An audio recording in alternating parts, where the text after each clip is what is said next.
अमरावती नगरी में एक सेठ रहता था। वो बड़ा घमंडी था, अभिमानी था। वो धन कमाने में ऐसा व्यस्त था कि वो न तो कभी राम राम बोलता था, न वो कभी जय श्री कृष्ण बोलता ही नहीं था। उससे बुलाओ तो नहीं बोले। दुकान में धंधे में लगा ही रहता। एक दिन क्या हुआ कि दुकान पर बैठा था, व्यापार कर रहा था कि वहां एक सिद्ध महात्मा का आगमन हो गया।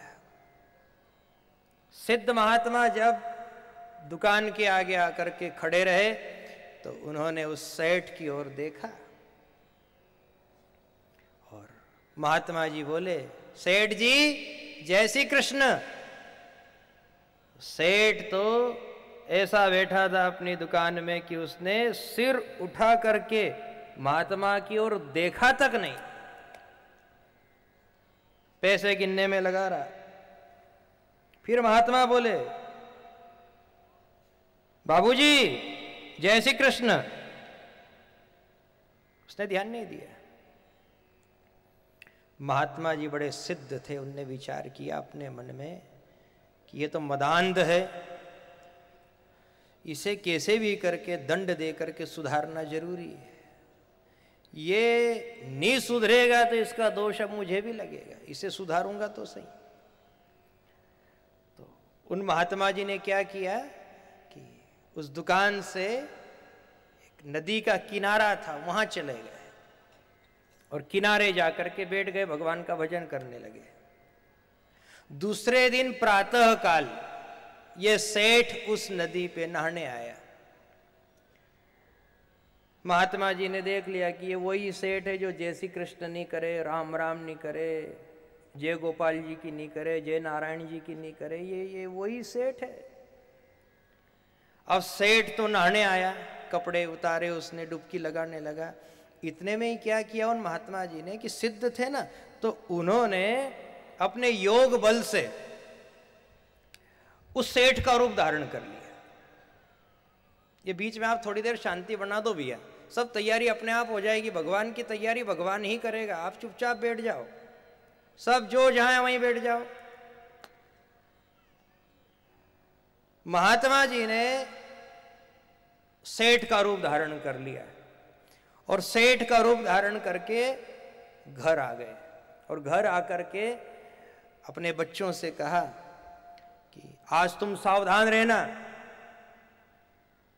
पहले तो बच्चों ने भी बड़ा आश्चर्य प्रकट किया कि पिताजी अभी तो आप नहाने गए थे, इतनी जल्दी कैसे आ गए आप, इतनी जल्दी स्नान हो गया। कहा कि हाँ आज मैं जल्दी आ गया हूं, पर एक बात से तुम सावधान रहना, इस गांव में एक इंद्रजाली आया है, वो रूप धारण कर लेता है और अभी अभी मैंने ये देखा है कि उसने मेरा रूप धारण कर लिया है। कहीं ऐसा ना हो कि वो इस घर में आ जाए और ये कह दे कि मैं ही सेठ हूं, मैं तुम्हारा पिता हूं, मैं तुम्हारा बाप हूं।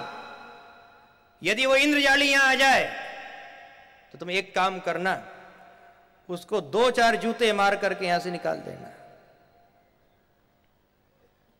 आ रहा है सबको समझ में? कोई कठिनाई तो नहीं है ना? अब ये सेठ बन करके कौन आए हैं यहां? महात्मा जी आए हैं। और महात्मा जी क्या कह रहे अपने बच्चों से कि एक इंद्रजाली है जो वो बन जाता है अपने उससे और रूप धारण कर लेता है, हूबहू रूप। कहीं ऐसा ना हो कि तुमको छल ले, सावधान रहना उससे। अब ये महात्मा जी ने तो ये बात कह दी और बच्चों को भी लगा कि अपने पिताजी अपने घर आ गए और महात्मा जी ने तो अच्छा भोजन किया और पलंग पे सो गए। थोड़ी ही देर बाद घबराता घबराता सेठ आया उधर से कि मेरे को जल्दी दुकान खोलना है, जल्दी व्यापार संभालना है, जल्दी भोजन करूं और जल्दी दुकान संभालूं। ये घर में घुसने ही लगा कि छोटे बेटे ने कह दिया, ए किधर जाता है? सेठ चेहरा देखने लगा, बच्चे से कहा, अरे तूने कोई भांग पी रखी है क्या हो गया तुझे? मैं तेरा बाप हूं। कोई बाप नहीं, तू इंद्रजाली, निकल यहां से। हद हो गई है। तो वो हाथ जोड़ने लगा, अरे बच्चों ये तुम क्या कर रहे हो? मेरा इस तरह से अपमान, क्या तुम मेरा धन हड़पना चाहते हो? क्या तुम संपत्ति के मालिक बनना चाहते हो? मैं तुम्हारे लिए तो कमा रहा हूं, यूं भी सब तुमको ही दे करके जाऊंगा, तो मेरा इस तरह से तिरस्कार मत करो। वो समझा ही रहा था, गिड़गिड़ा ही रहा था कि इतने में बड़ा बेटा भी आ गया और दोनों ने मिलकर के इसको 2-4 जूते टिकाए और बाहर कर दिया। किसको किसको बाहर किया? सेठ को, जो असली सेठ था उसको। जो महात्मा जी तो भीतर सोए हुए हैं।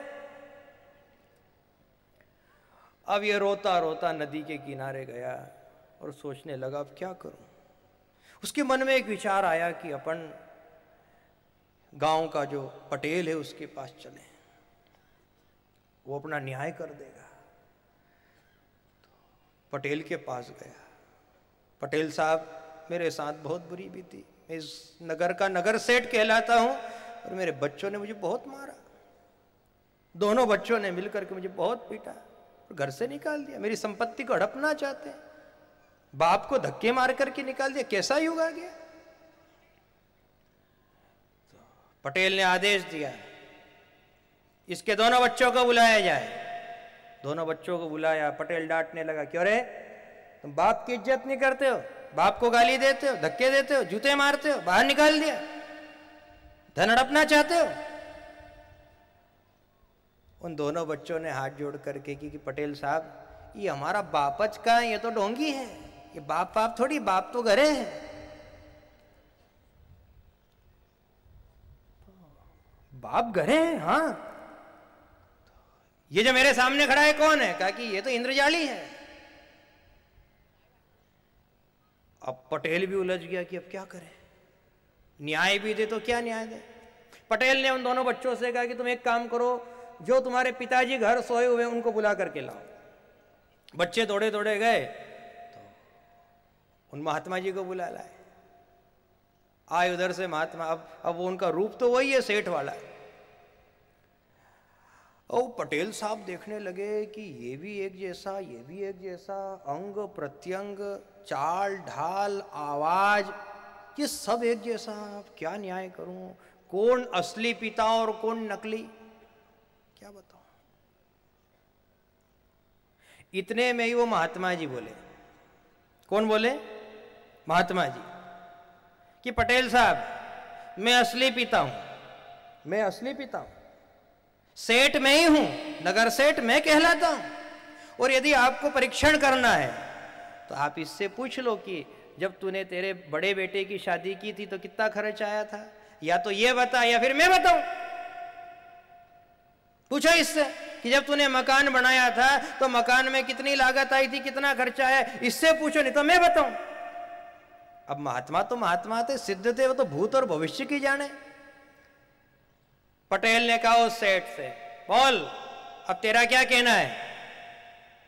वो सेठ गिड़गिड़ाने लगा कि साहब, मेरे साथ इतना धोखा मत करो, ये सब खर्चा डायरी में लिखा हुआ है, आप मुझे घर तो जान दो, ये घर में आने दे, मैं डायरी लेकर के आऊं। डायरी में आना पैसे लिखा, मैंने सब हिसाब डायरी में, साहब कोई मौखिक थोड़ी याद मेरे को।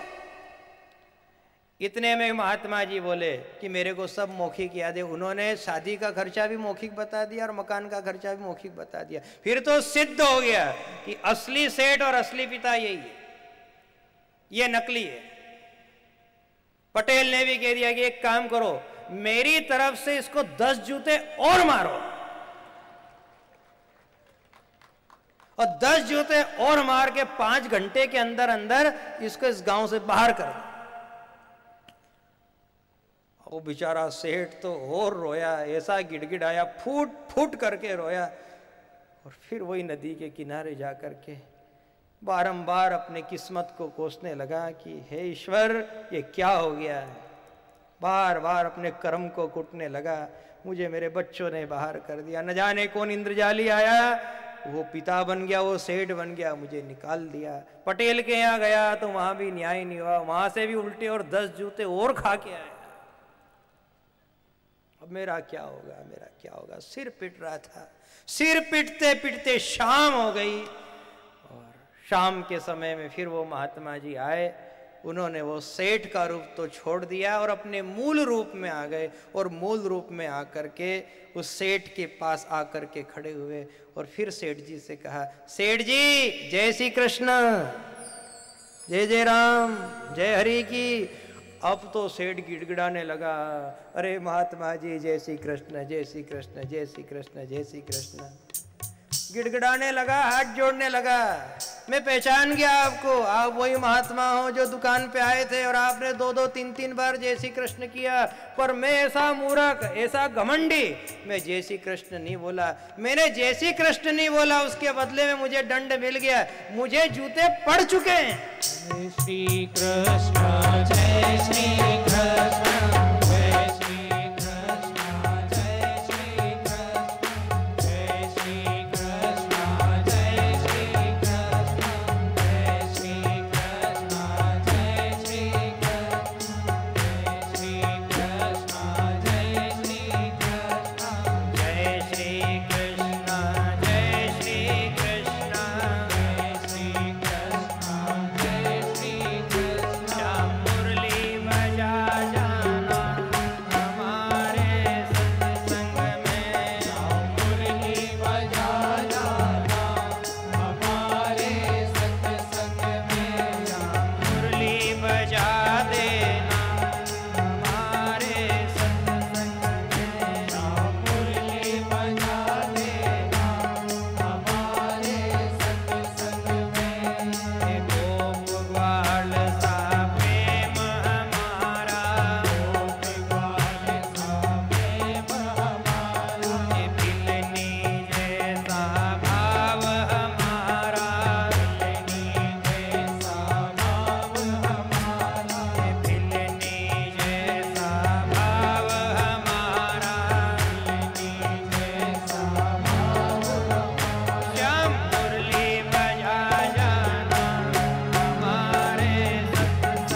माता का जय श्री कृष्ण, माता का जय श्री कृष्ण। ओ श्याम मुरली बजा देना हमारे सत्संग में, श्याम मुरली बजा देना हमारे सत्संग में, श्याम मुरली बजा देना हमारे सत्संग में, श्याम मुरली बजा देना हमारे सत्संग में। चार भुजानाथ की जय। महात्मा जी कहने लगे कि अरे सेठ जी, इतने जूते खाने के बाद, धक्के खाने के बाद आप राम राम बोले, जय श्री कृष्ण बोले, इससे अच्छा था कि दुकान पे बैठे बैठे ही बोल देते तो इतने जूते नहीं पड़ते।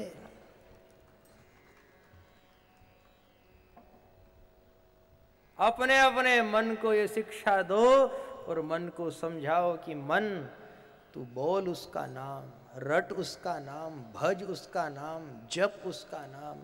ये जिह्वा और ये अंतर मन इसीलिए तो बनाया है। तू जहां जिस समय जिस स्थिति में रहे उसका भजन कर। यात्रा में भी रहो, गाड़ी चल रही है, भजन करते रहो। भजन करने से भगवान की कृपा बढ़ती है।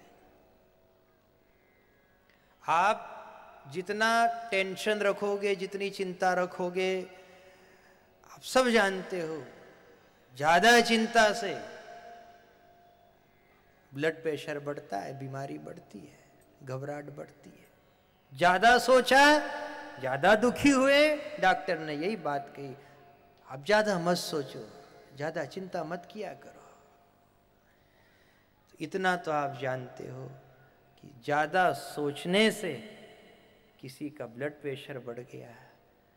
जो भगवान का नाम अधिक से अधिक जपता है उसकी भक्ति भी ब्लड प्रेशर जैसी बढ़ जाती है।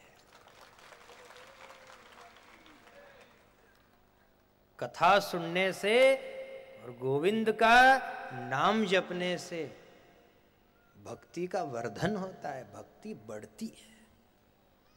भक्ति को बढ़ाओ। समुद्र मंथन का प्रसंग है भागवत में कि 33 करोड़ देवता थे और 33 करोड़ राक्षस थे। बहुत बड़ा यत्न था, बहुत बड़ा प्रयोजन था, बहुत बड़ा उद्यम था। पर जब पर्वत डूबने लगा और अनेक प्रकार की समस्याएं आई, तब सभी ने मिलकर के यही निर्णय लिया कि अब अपने बस की बात नहीं है, अब तो बस वो आए तो काम बने। 33 करोड़ देवता, आप सोचो कितनी संख्या है। और सब अपनी भुजा से भिड़े हुए थे, खूब मंथन कर रहे थे। अब देखो 33 इधर ने 33 इधर, कितने हो गए? 66 करोड़ हो गए। तो 66 करोड़ की भुजा कितनी हो गई होगी? सोचो, आप ही गणित लगा लो, हम तो इतने पढ़े लिखे नहीं है। इतनी भुजा हो गई तो भी निवेदन यही करना पड़ा कि हे चार भुजा के नाथ, जब तक आप हाथ नहीं लगाओ अमृत निकलने वाला नहीं है। आप हाथ लगाओगे तो ही अमृत निकलेगा। कालकूट विष निकल आया, सबकी ओर देखा, कौन लेगा इसको? ऋषि मुनियों को कहा आप लोगे क्या? नहीं लेंगे। देवताओं से कहा आप लोगे? नहीं लेंगे। धरती से कहा तू लेगी? मना कर दिया। सूर्य से कहा तुम? चंद्रमा से कहा तुम? सबने मना कर दिया। भगवान शंकर ने कहा इनकी ओर मत देखो, ऊपर देखो, मैं महाकाल बन करके बैठा हूं, इधर ले आओ, मैं ले लूंगा।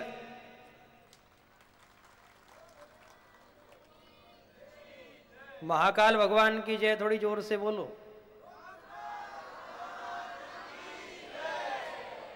और जोर से। अब आटकेश्वर भगवान की भी बोलो।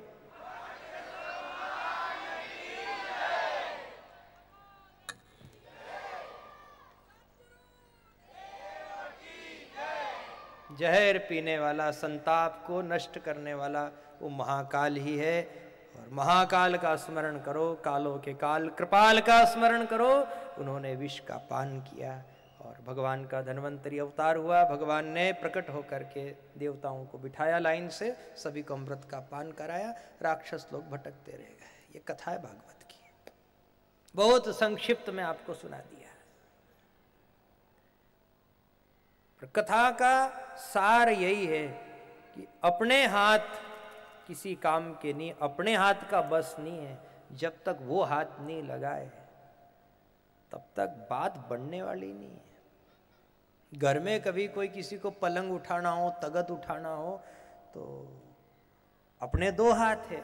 अब अपना दो हाथ से कहीं तगत उठेगा, कहीं बोलो नहीं उठेगा। नहीं तो अपन देखते हैं कोई मेरा मित्र आ जाए, कोई गांव का व्यक्ति आ जाए, कोई पड़ोसी आ जाए, कोई एक आदमी भी यदि आपको अपना वाला दिख जाए तो फिर आपको हिम्मत आ जाती है कि दो भुजा तो मेरी और दो इसकी, 4 हो गई। मतलब अब तकत इधर से उठा करके उधर धर देंगे, 4 भुजा हो गई, फिर कोई चिंता की बात नहीं। 4 भुजा नाथ की कृपा हो गई तो फिर कोई चिंता नहीं।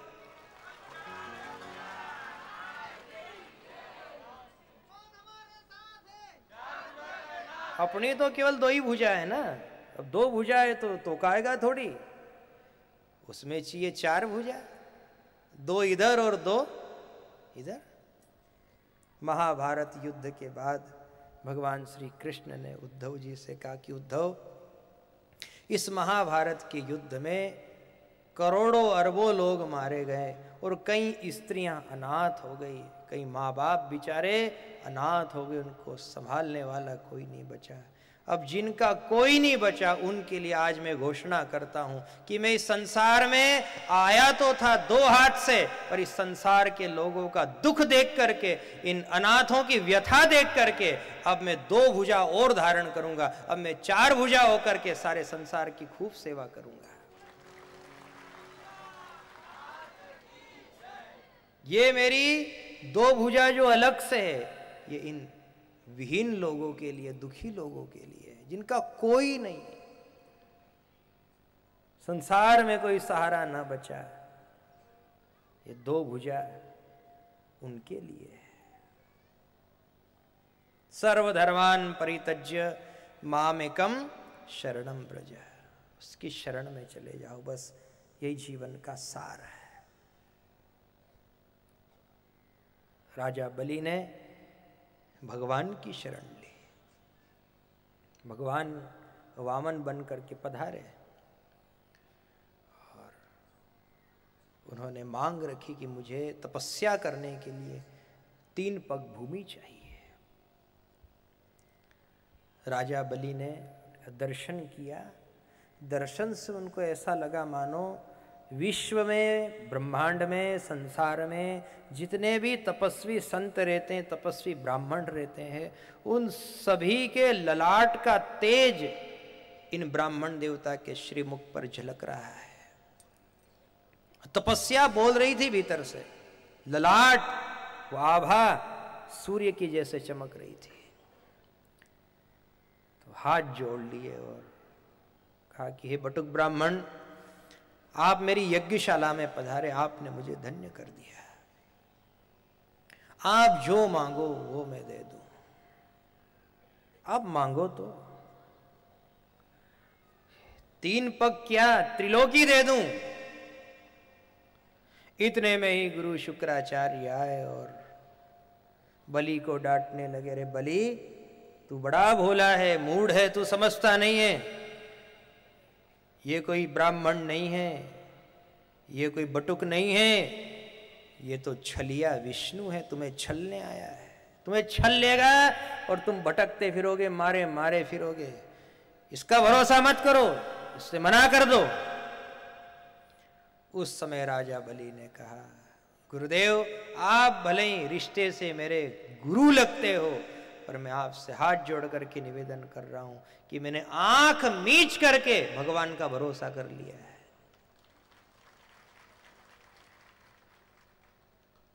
फिर वहीं आ जाओ जहां से आज की शुरुआत हुई है। संसार का भरोसा कभी आंख मीच करके मत करना, धोखा हो सकता है, और भगवान का भरोसा बोलो आगे, आंख मीच करके करना। गुरु ने कहा कि ये छल लेगा, तुम्हें बांध देगा, तुम्हें बड़ा दंड पहुंचाएगा ये, पर कहा कि नहीं, मैंने तो आंख मीच करके भगवान का भरोसा कर लिया, अब मैं इसकी मर्जी में हूं। ये जो कर दे, जैसा कर दे, ये मुझे राज दे तो राजी, और ये मुझे सजा दे तो राजी, मैं तो इसकी मर्जी में हूं। और इस कथा से हमको यही शिक्षा मिलती है कि भगवान की मर्जी में हो जाओ बस। दुख इसी बात का है, लफड़ा इसी बात का है कि आदमी अपनी मर्जी का हाँकता है। आदमी चाहता है जो हो सब मेरी मर्जी का हो, मैं मेरी मर्जी का मालिक बन जाऊं। अपनी मर्जी से जो कुछ करता है तो मर्जी में सब काम सफल थोड़ी होते हैं साहब, कुछ काम बिगड़ भी जाते हैं। अपनी मर्जी, माँ बाप भी दुखी होते हैं उस मर्जी के आगे। इस मर्जी ने कितने लोगों के घर बिगाड़ दिए, कभी कल्पना करिए आपने। बहू कह रही है मेरी मर्जी, बड़ी बहू कहती मेरी चलेगी, छोटी बहू कहती मेरी चलेगी, बड़ा कहता मेरी मर्जी, छोटा कहता मेरी मर्जी। सब अपनी अपनी मर्जी में जीना चाहते हैं, अपनी मर्जी के मालिक बनना चाहते हैं। इसी बात का दुख है। अपने से जो बड़े हैं उनकी मर्जी में रहो, जो अपने से बड़ा उसकी मर्जी में हो जाओ। सुख का सबसे बड़ा साधन यही है। यदि इस बात का आपने स्वीकार कर लिया तो कल से ही सुखी हो जाओगे। अच्छा एक बात बताओ, आपको ये लगता है कि मेरी मर्जी का होना चाहिए, मैं जो करूं वो होना चाहिए, मैं जो चाहूं वो होना चाहिए। इस संसार में आप आए, क्या अपनी मर्जी से आए हो? क्या बोलो जल्दी। क्या माता पिता का चयन आपने अपनी मर्जी से किया? बोलो। क्या गांव का चयन आपने अपनी मर्जी से किया था कि मैं अलीराजपुर में जन्म लूंगा, कि मैं जोबट में जन्म लूंगा, कि खट्टाली में जन्म लूंगा, कि बुरा डाबरा में जन्म लूंगा? आपने तय किया था क्या? शरीर में बीमारी आ जाती है, ये बीमारी आपने तय की?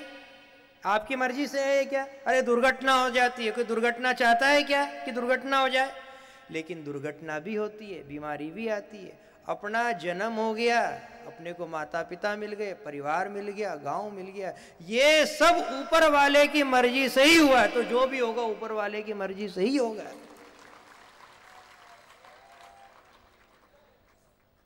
अपनी मर्जी बंद कर दो, जितनी जल्दी हो सके बंद करो। ये मन चित्ती न होए प्रभु चित्ती तत्काल, बलि चाहा आकाश को और भेज दिया पाताल। ये प्रभु की चित्ती है। अपन जो चाहते हैं वो कभी नहीं होता है। कई बार अपन प्रोग्राम बनाते हैं कि बस 2 तारीख को वहां चले जाएंगे, 3 तारीख को वहां पहुंच जाएंगे, 4 का वहां से रिजर्वेशन करा लेंगे, वहां से वहां चले जाएंगे, फिर घर आ जाएंगे। अपन सोचते रह जाते हैं साहब, होता जाता कुछ नहीं है, नहीं होता है। क्योंकि सब अपने हाथ में थोड़ी है, कुछ उसके हाथ में भी है। और कुछ काम यदि हो जाए तो ये मत मानना कि मैंने सोचा वो हो गया। सारे सोचे हुए काम किसी के नहीं होते हैं। कोई संसार में इस धरती पर आज तक ऐसा व्यक्ति पैदा नहीं हुआ, चाहे सतयुग हो, चाहे त्रेता हो, चाहे द्वापर हो, चाहे ये कलयुग हो। इन चारों युग में कोई भी ऐसा पैदा नहीं हुआ जिसने सारे काम अपनी मर्जी के कर लिया। कोई ऐसा नहीं हुआ। मर्जी तो उसकी है। भगवान के आगे शीश झुका दिया और शीश झुका करके कहा कि आप जो मानो ये आपके सामने है। बस आप जो मान लो। मुझे आप राक्षस मानो तो आपकी मौज, मुझे यज्ञ का यजमान मानो तो आपकी मौज। आप इस माथे को यदि अपने चरणों का नरियल मानो तो आपकी मर्जी, जो मानो ये आपकी मर्जी है। नाथ उसी समय भगवान प्रसन्न हो गए और उन्होंने तीसरा चरण बलि के माथे पर पधरा दिया और बलि को सुतल लोक का राजा धीराज बना दिया।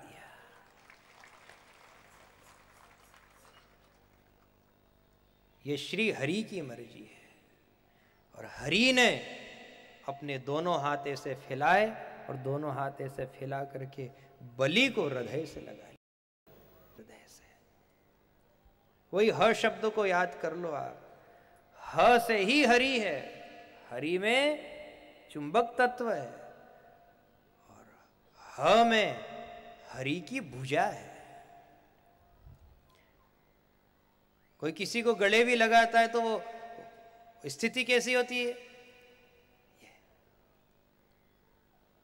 राम जी ने हनुमान जी को हृदय से लगाया, गले से लगाया, कैसे लगाया? तो इससे सिद्ध हो रहा है कि कर्म ऐसे करो, निष्ठा ऐसी रखो, भक्ति ऐसी करो कि जिससे एक समय ऐसा आए कि श्री हरि आपको गले लगा ले। वो दीना कब आएगा जब हरि पकड़ेंगे बाह और अपना कर बिठाएंगे चरण कमल की छां। बस वो शुभ अवसर आ जाए जीवन में, यही भगवान से प्रार्थना है। हे गोविंद, हे गोपाल, आप कृपा करो, आप दया करो।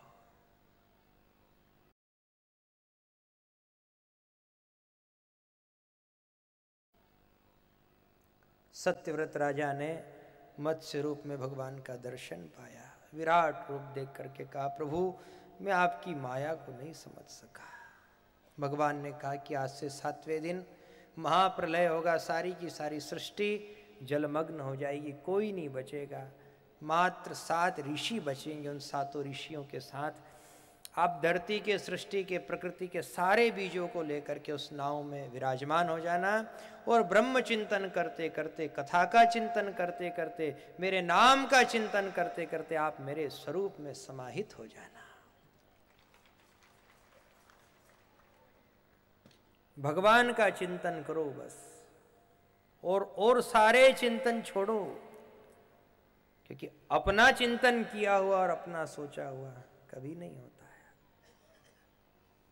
कई बार हम भी ऐसा प्रयास करते हैं कि आज ये भजन गाना है, आज ये प्रसंग लोगों को सुनाना है, हम भी हमारी तैयारी करते हैं। ऐसी बात नहीं है कि हमारी कोई तैयारी नहीं, हम भी तैयारी करते हैं। पर आज तक का हमारा ये अनुभव रहा है कि गुरुदेव के आशीर्वाद से जब से व्यास गादी पर बैठे, हमारी आधी से ऊपर तैयारी तो घर पे ही धरी रह जाती है, वो आधा मटेरियल तो ऊपर से ही आता है।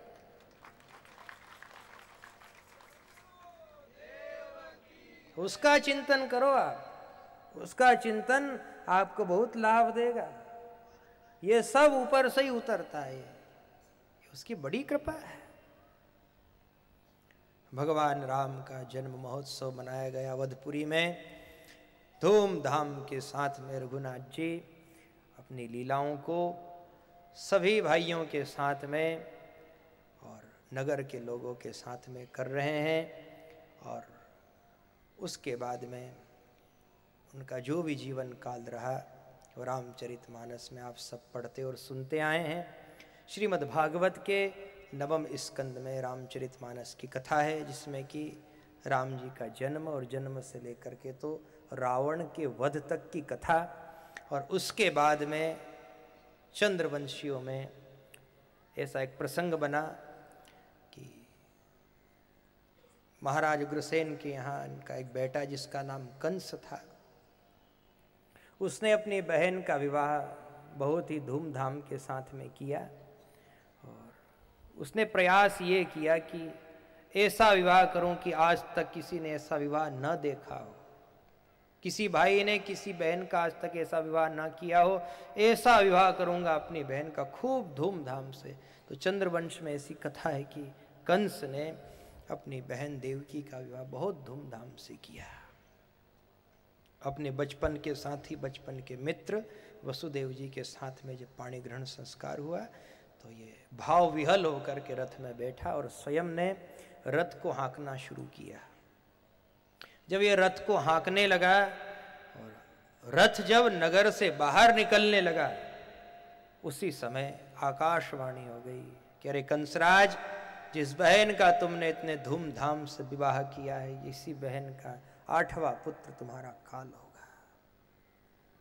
ये सुनते ही ये अपने आप में तामसी वृत्ति से क्रोधित हो उठा और इसने तलवार निकाली और अपनी बहन को मारने लगा। उस समय नारद जी ने मना किया कि तेरी बहन गाय के समान है, तू इसके ऊपर हाथ मत उठा,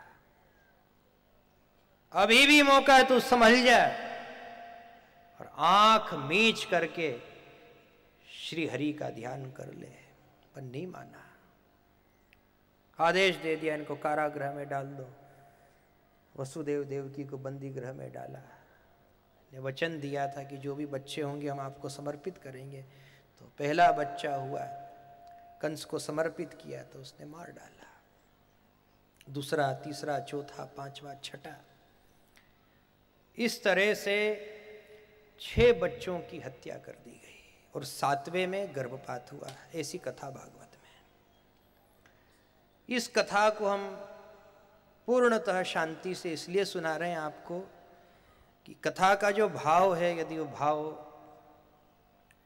हमको सुनने में आए, समझने में आए, तो कथा का भाव हमें भगवान के लायक बना देगा, भक्ति के लायक बना देगा।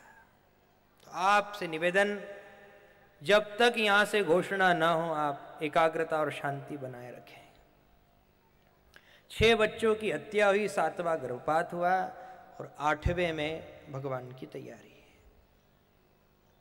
भगवान ने पहले तो चतुर्भुज स्वरूप में दर्शन दिया बाबा को और दर्शन दे करके कहा, बाबा आप चिंता मत करना, घबराना मत, सब कुछ ठीक ठीक हो जाएगा। सब मेरी माया है, योग माया यहाँ पहले से आ चुकी है और योग माया का सारा पसारा, किसको क्या करना है, ये सब पहले से तय हो चुका है। आप बिल्कुल मत घबराना। भगवान ने दर्शन दिया और उसके बाद देवकी माता के गर्भ से भगवान श्री कृष्ण का जन्म हुआ।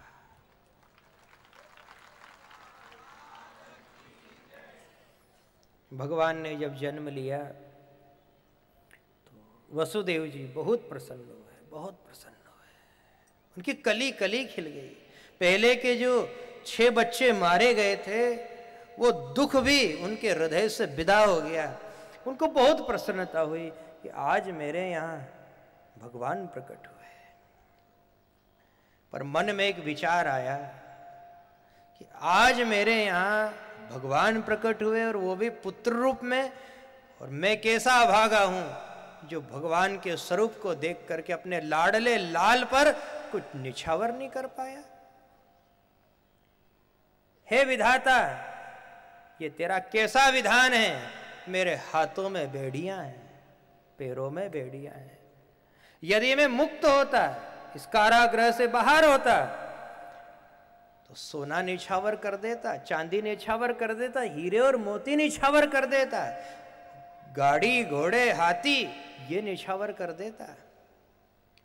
पर ये मेरी कैसी मजबूरी है, आज मेरे यहाँ बालक और वो भी भगवान, आज मैं कुछ निछावर नहीं कर पाया।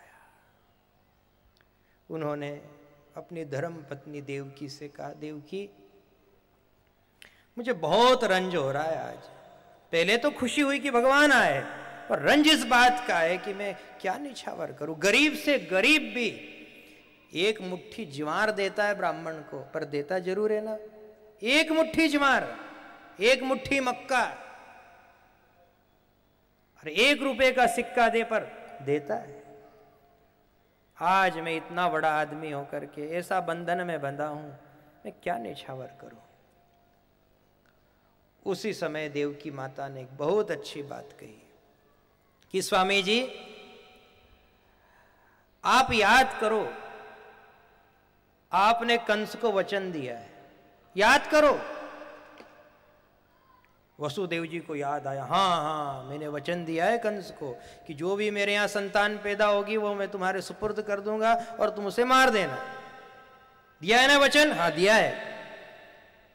तो स्वामी जी मेरा एक आग्रह है आपसे, मेरा निवेदन है आपसे, क्षत्रिय के लिए सबसे बड़ी यदि कोई संपदा होती है, क्षत्रिय के लिए सबसे बड़ा यदि कोई धन होता है तो वो होता है उनका वचन। आज आप एक काम करो, जो वचन आपने कंस को दे रखा है वो वचन आज आप भगवान श्री कृष्ण पे न्यौछावर कर दो। क्या वचन दिया था बोलो? कि जो भी होगा उसे मैं आपको सुपुर्द कर जाऊंगा, भेंट कर जाऊंगा।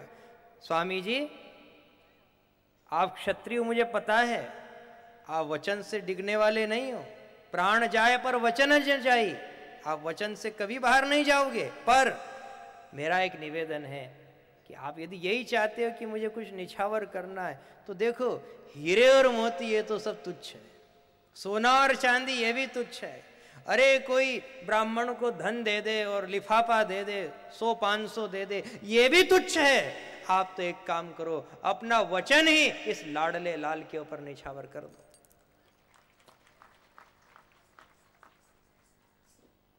वसुदेव जी को ये बात बहुत प्रिय लगी कि देवी तुमने मेरे संताप को हर लिया। मुझे बड़ा संताप था कि मैं क्या न्यौछावर करूंगा, और आज तुमने मुझे जो बात बताई उसमें मेरा भी हित है और इसमें सारे के सारे संसार का हित है। भगवान को सूप में सुलाया और सूप में सुला करके यमुना नदी को पार करके गोकुल में पहुंचे। गोकुल में बालक को सुला करके बालिका योग माया को उठाया और वापस मथुरा में आकर के उसी कारागृह में, बंदी गृह में आकर के विराजमान हुए। उसी समय जब कन्या को रोने की आवाज आई तो कंस के कानों तक वो आवाज पहुंची। कंस की निद्रा खुल गई। कंस ने अपनी तलवार उठाई और तलवार उठा करके दौड़ता दौड़ता आया कि मेरा काल जन्म ले चुका, उसे छोड़ूंगा नहीं। दौड़ता दौड़ता आया, अपने महल से निकल करके कारागृह तक आकर के उसने क्या दृश्य देखा कि अरे ये तो कन्या है, मैं तो सोचता था कि पुत्र होगा, ये तो कन्या। सोचा क्या करना चाहिए। इतने में विचार आया कि काल तो काल है, वो हो सकता है कन्या बन के आ गया। मारने के लिए उद्यत हुआ, इतने में ही वो योग माया का स्वरूप धारण करके आकाश में चली गई और वहां जा करके कहा कि अरे मूर्ख, तू जिसे मारना चाहता है वो तो सुरक्षित है गोकुल में, अरे तू क्या उसे मारेगा, तेरी क्या विसात है जो उसे तू हाथ भी लगाए, अभी भी मौका है। आंख बंद करके उस सांवरे सेठ का ध्यान कर ले, 4 भुजा वाले का ध्यान कर ले, श्री हरि का ध्यान कर ले। पर नहीं माना। आकाश में योग माया को देख लिया तो भी अकल नहीं आई और पहरेदारों को आदेश दे दिया, मंत्रियों को आदेश दे दिया कि जितने भी बच्चों ने जन्म लिया सबको मरवा दो। आदेश दिया, छोटे छोटे बच्चों का वध होने लगा। जिधर देखो उधर पापाचार फैल गया। लेकिन जमुना जी के उस पार जाकर के देखा तो वहाँ का दृश्य ही अलौकिक था। साधु संतों का जमावड़ा जमने लगा, ऋषि मुनि इकट्ठे होने लगे, देवी देवता सुर असुर गंधर्व सब वहाँ आकर के जमा हो गए और सब ने वहाँ आकर के बहुत उत्सव मनाया। गोप ग्वालों ने, ब्राह्मणों ने एक स्वर से उच्चारण किया कि नंद घर आनंद भयो